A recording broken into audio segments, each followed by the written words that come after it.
السلام علیکم ورحمۃ اللہ وبرکاتہ۔ اعوذ باللہ من الشیطان الرجیم، بسم اللہ الرحمن الرحیم۔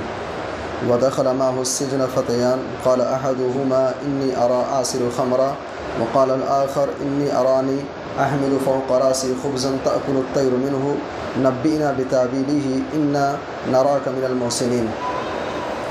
معزز سامعین کرام، قرآنی واقعات میں سے جس واقعے کے بارے میں آج ہم بات کریں گے وہ واقعہ ہے یوسف علیہ السلام قید خانے میں۔ یوسف علیہ السلام نے جب زلیخا کی بات نہیں مانی تو یوسف علیہ السلام کو جیل کے اندر، قید خانے کے اندر ڈالا گیا۔ قرآن حکیم کہتا ہے کہ جب یوسف علیہ السلام جیل میں داخل کیے گئے تو ان کے ساتھ اسی دربار کے دو اور شخص کو بھی جیل کے اندر داخل کیا گیا۔ قال احدهما انی ارانی آصر خمرا، جو دو لوگ یوسف علیہ السلام کے ساتھ داخل ہوئے تھے ان میں سے ایک شخص حضرت یوسف علیہ السلام کے پاس آتا ہے، کہتا ہے میں نے خواب دیکھا ہے، انی ارانی آصر خمرا، میں خواب دیکھا ہوں کہ میں شراب کو نچوڑ رہا ہوں۔ اور دوسرا آدمی کیا کہتا ہے، انی ارانی احمل فوق راسی خبزا، میں خواب دیکھا ہوں کہ میں اپنے سر کے اوپر روٹی کی ٹوکری رکھے ہوئے ہوں، تاکل الطیر منہ، اس ٹوکری سے پرندے روٹی کو کھا رہے ہیں۔ نبئنا بتأویلہ، اس خواب کی تعبیر کیا ہے، اس خواب کا مطلب کیا ہے، آپ اس کی وضاحت کر دیجئے۔ حضرت یوسف علیہ السلام نے کہا کہ قال لا یأتیکما طعام ترزقانہ الا نبأتکما بتأویلہ قبل ان یأتیکما۔ یوسف علیہ السلام نے کہا کہ جیل کے اندر جو کھانا تم کو ملتا ہے، اس سے پہلے کہ وہ کھانا حاضر کیا جائے وہ خواب کی تعبیر کیا ہے، خواب کا مطلب کیا ہے، وہ خواب کی تعبیر میں آپ تمہارے سامنے پیش کرتا ہوں۔ اس سے پہلے یوسف علیہ السلام نے ان کے سامنے ایک موقع تھا، دو لوگ ان کے پاس آئے تھے، کچھ سیکھنا چاہتے تھے۔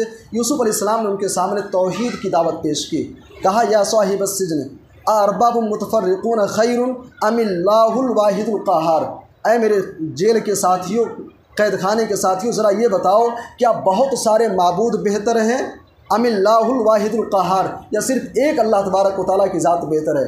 بہتر کون ہے، بہت سارے معبود بہتر ہیں یا ایک معبود بہتر ہے؟ یوسف علیہ السلام نے توحید کی دعوت ان کے سامنے پیش کی اور اس کے بعد فرمایا کہ سنو یا صاحب السجن، اے میرے قید کے ساتھیوں، اما احدکما فیسقی ربہ خمرا، جس نے یہ خواب دیکھا ہے کہ وہ شراب کو نچوڑ رہا ہے تو اس کا مطلب یہ ہے کہ وہ اپنے آقا کو، اپنے سردار کو شراب پلائے گا۔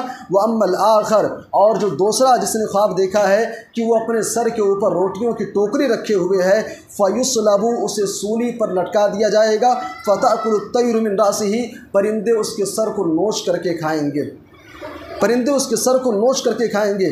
قضی الامر الذی فیہ تستفتیان، یہی ہونے والا ہے، یہی اس خواب کی تعبیر ہے جس کے بارے میں تم سوال کر رہے ہو۔ یوسف علیہ السلام نے خواب کی تعبیر ان کو بتلائی۔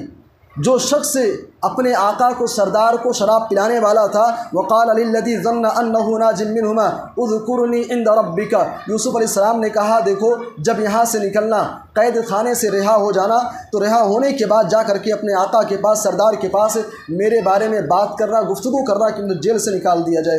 فانساہ الشیطان ذکر ربہ، خواب کی تعبیر یوسف علیہ السلام نے بتائی تھی، یہ واقعہ، یہ پس منظر شیطان نے اس آدمی کو اپنے آقا کے پاس بیان کرنے سے شیطان نے بھلا دیا۔ فلبث فی السجن بضع سنین، یوسف علیہ السلام قید خانے کے اندر ایک مدت تک جیل کے اندر رہتے ہیں۔ اس کے بعد پھر عزیز مصر کا جو بادشاہ تھا، ایک خواب وہ بھی دیکھتا ہے۔ وہ خواب کیا ہے، اور وہی خواب یوسف علیہ السلام کے قید خانے سے رہا ہونے کا سبب بنتا ہے۔ وہ خواب کیا ہے اس کے بارے میں انشاءاللہ ہم کل بات کریں گے۔ اللہ سے دعا اللہ ہم سب کو قرآن حکیم پڑھنے سمجھنے کی توفیق دے، آمین، تقبل یا رب العالمین۔